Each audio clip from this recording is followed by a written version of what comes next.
Hello friends and dear student, एक बार फिर से आपका बहुत बहुत स्वागत है।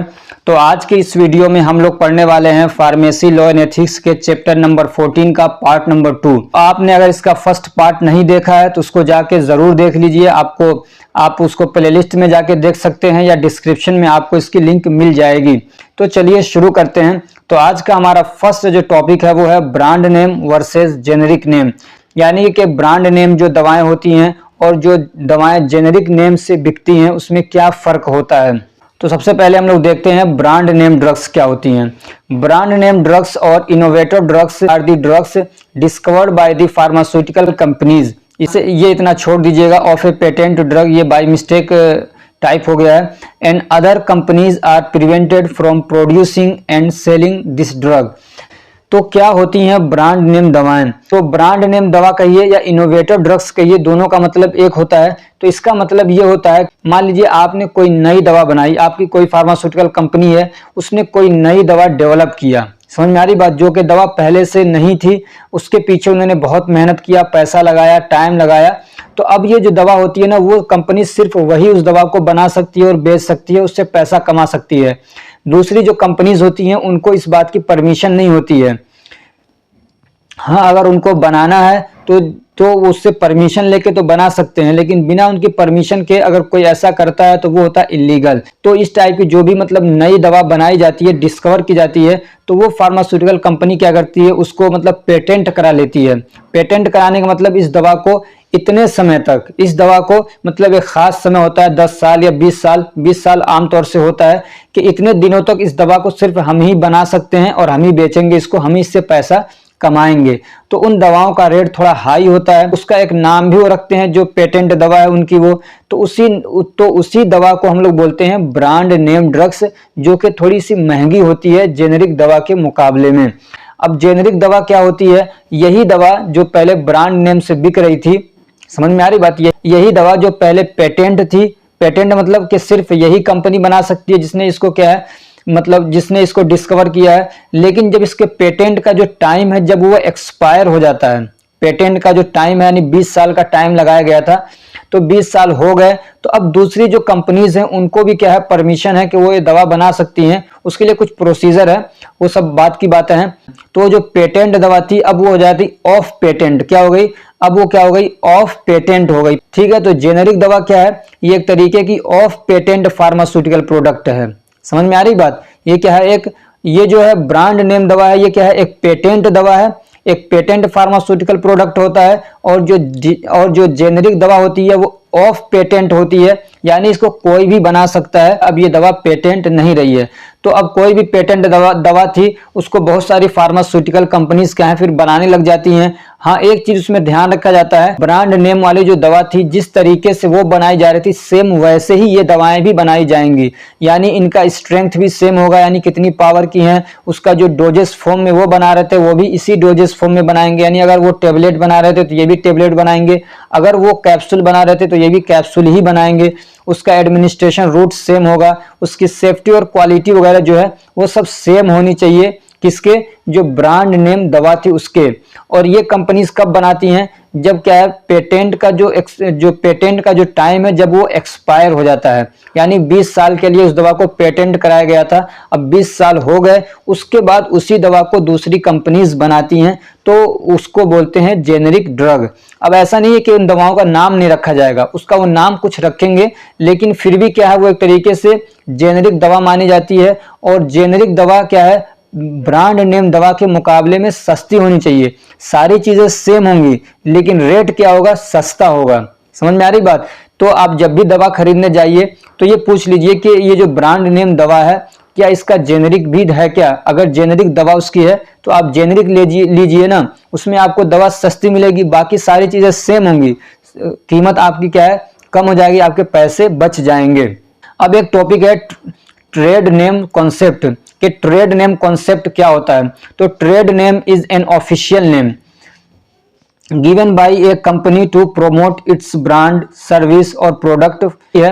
अब मान लीजिए जेनेरिक दवा ही है, मान लीजिए पैरासीटामोल है, अब उसको क्या है बहुत सारी कंपनीज बना रही हैं, क्या है, बहुत सारी कंपनीज क्या है उसको बना रही हैं। तो ऐसा नहीं है कि सारी कंपनी उसके ऊपर सिर्फ पैरासीटामोल लिख के ही बेच रही हैं, समझ में आ रही बात। पैरासीटामोल के ऊपर तो पैरासीटामोल की जो दवा है, जो पत्ता है दवा का, उसके ऊपर पैरासीटामोल तो लिखा रहेगा, लेकिन क्या है वो कंपनी जो उसको बना रही है उसके साथ में वो अपना एक नाम भी उसके ऊपर डाल देती है। जैसे कि उसके ऊपर क्या है, कालपॉल आ जाता है, पेनाडोल आ जाता है, डोलो आ जाता है, टाइलेनॉल आ जाता है, लेकिन क्या है वो सब क्या है, पैरासीटामोल ही है। उसका एक नाम हर कंपनी ने अपने हिसाब से उसका एक नाम रख दिया, तो उसी को हम लोग बोलते हैं ट्रेड नेम। क्या बोलते हैं? Trade name. ट्रेड नेम क्या है? एक ऑफिशियल नाम होता है जो कि उसको बनाने वाली कंपनी अपनी तरफ से उसको देती है, अपने ब्रांड को या अपने सर्विस को, अपने प्रोडक्ट को प्रोमोट करने के लिए, आगे बढ़ाने के लिए। जैसे कि मान लीजिए डोलो है, तो इसके क्या, ये भी क्या है, पैरासीटामोल है। तो लेकिन क्या है, इसको बहुत फेमस किया गया, बहुत इसके लिए मतलब क्या कहते हैं,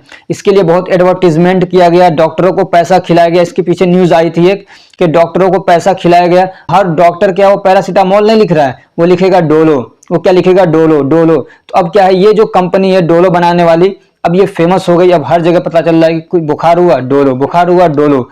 समझ में आ रही बात। तो ये नाम अगर ये नहीं रखते, सिर्फ पैरासीटामोल, अगर ये क्या है, वो जो कंपनी इसको बनाने वाली है, अगर इस पैरासीटामोल का नाम वो डोलो न रखती, सिर्फ पैरासीटामोल लिख के, अगर सिर्फ पैरासीटामोल के नाम से ही उसको बना के वो बेचती, तो उसकी दवा इतनी नहीं बिक पाती, और फिर क्या है, उसका प्रचार भी वो नहीं कर पाती। इसलिए कि मान लीजिए डॉक्टर ने लिखा पैरासीटामोल, तो अब कोई सी भी कंपनी जो पैरासीटामोल बना रही है उसकी दवा वो खरीद के ला सकता है आदमी।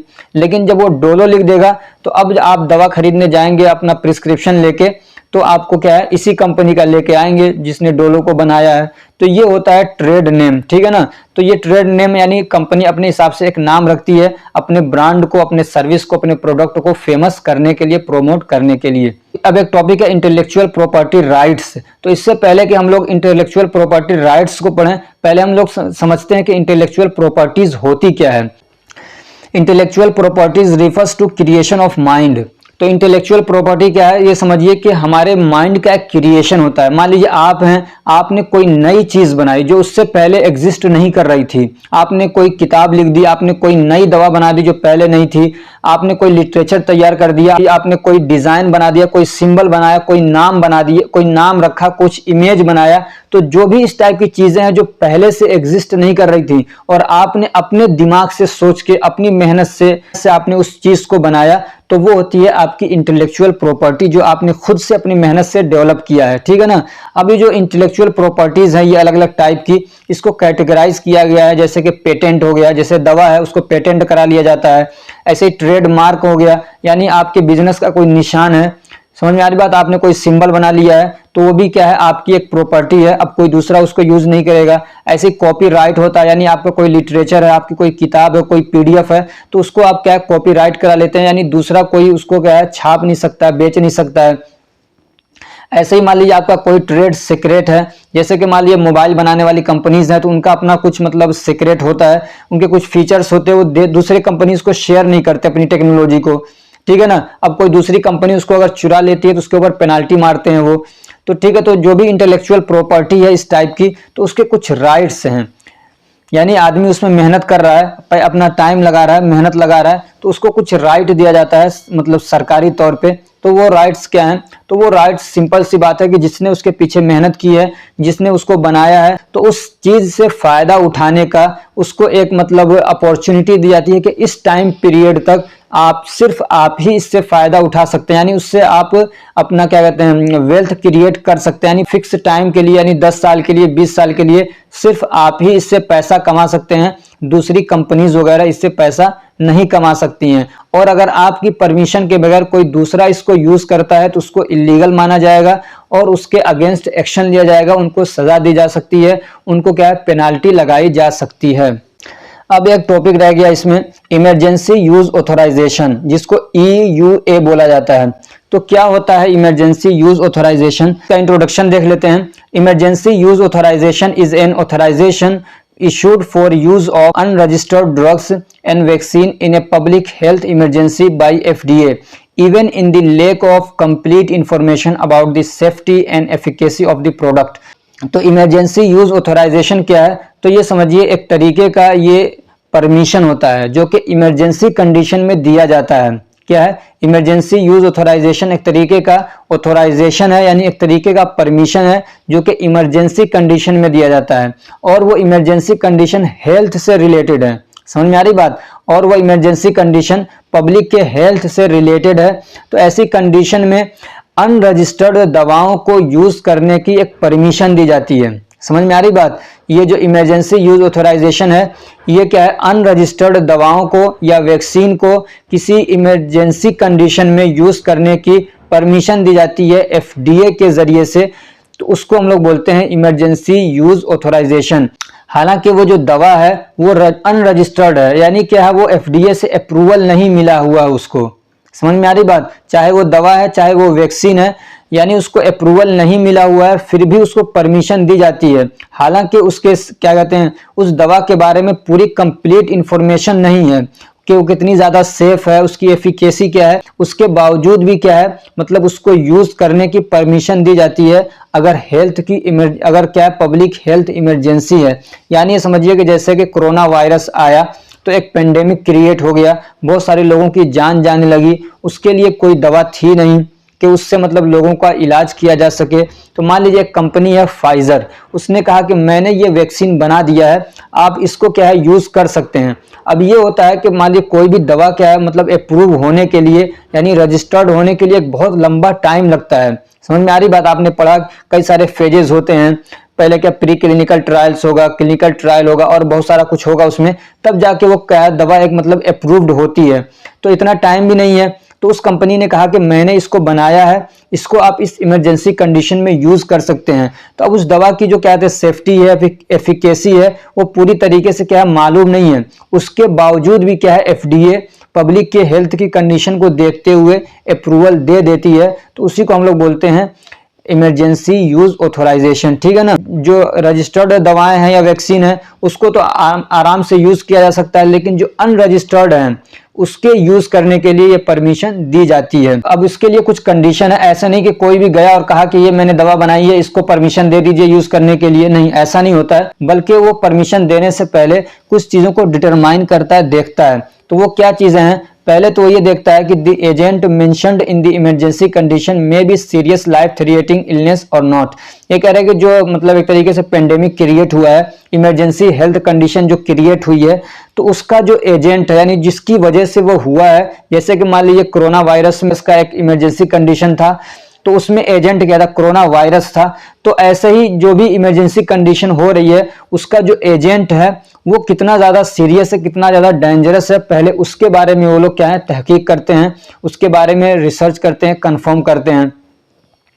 फिर उसके बाद वो देखते हैं, फिर उसके बाद जो जिस दवा के बारे में मतलब ऑथोराइजेशन लिया जा रहा है, जिस दवा के बारे में परमिशन ली जा रही है, उसके बारे में वो देखते हैं कि जो अवेलेबल साइंटिफिक एविडेंस हैं उनके बेस पे वो देखते हैं कि वो दवा जो है वो यूजफुल हो सकती है कि नहीं हो सकती है, चाहे किसी भी तरीके से। क्या वो डायग्नोसिस के लिए यूज हो सकती है या ट्रीटमेंट के लिए या बीमारी को रोकने के लिए।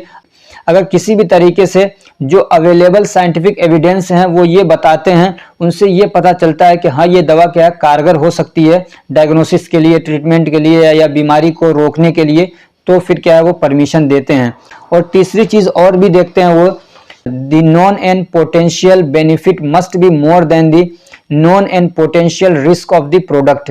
नॉन यानी उस दवा के बारे में मालूम है जो हमको, यानी उस दवा से होने वाला बेनिफिट हमको मालूम है, और पोटेंशियल का मतलब यह है कि जिसके होने की संभावना है, यानी जो हो भी सकता है नहीं भी हो सकता है। तो दोनों तरीके के जो बेनिफिट हैं उसके बारे में देखा जाता है कि तो दोनों तरीके के जो बेनिफिट हैं वो क्या है ज्यादा होना चाहिए जो नॉन और पोटेंशियल रिस्क है। ठीक है ना? जो उस दवा का, उस प्रोडक्ट के जरिए से जो रिस्क है यानी एडवर्स इफेक्ट आ सकता है, साइड इफेक्ट आ सकता है, तो जो मालूम है और जिसके होने के चांसेस हैं, जिसका अंदाजा लगाया जाता है, तो उसको दोनों को कंपेयर किया जाता है। अगर बेनिफिट वाला रेशियो ज्यादा है तो परमिशन दी जाती है, और अगर लगता है कि इस दवा के यूज से नुकसान ज्यादा होगा, लोग क्या है जितना मर रहे हैं उसके मुकाबले में और ज्यादा मरने लगेंगे, ये कुछ और दूसरी बीमारी क्रिएट कर देगी, इसकी वजह से और ज्यादा प्रॉब्लम हो सकता है, तो फिर क्या है उसकी परमिशन नहीं दी जाती है। यानी ये समझिए अगर सिंपल वर्ड में कि वहां पे रिस्क रिवॉर्ड रेशियो देखा जाता है कि इस प्रोडक्ट के यूज करने से हमको फायदा कितना है, नुकसान कितना है। अगर फायदा ज्यादा है तो उसको यूज करने की परमिशन दी जाती है, यानी इमरजेंसी यूज ऑथराइजेशन को इशू किया जाता है, वरना फिर रिजेक्ट कर दिया जाता है। मुझे मालूम है कि आपको भी इस तरीके से पढ़ने में मजा नहीं आ रहा होगा, और मुझे भी सच बताऊं तो पढ़ाने में बिल्कुल भी इस तरीके से मजा नहीं आ रहा है। जिस तरीके से मतलब डिजिटल बोर्ड पे आता है वहां पे एक अलग इमोशन होता है, लेकिन मजबूरी है तो हम लोगों को ऐसे ही अभी पढ़ना पड़ेगा, सिलेबस कंप्लीट करना है। जो आपका टॉपिक था और जो आपका चैप्टर था यहीं पे कंप्लीट हो रहा है। फिर हम मिलते हैं किसी नेक्स्ट चैप्टर के साथ। अगर ये हमारी कोशिश आपको अच्छी लग रही है तो वीडियो को लाइक करिए, चैनल को सब्सक्राइब करिए और अपने फ्रेंड्स को भी शेयर करिए ताकि वो भी इससे फायदा उठा सकें। Thank you so much for watching.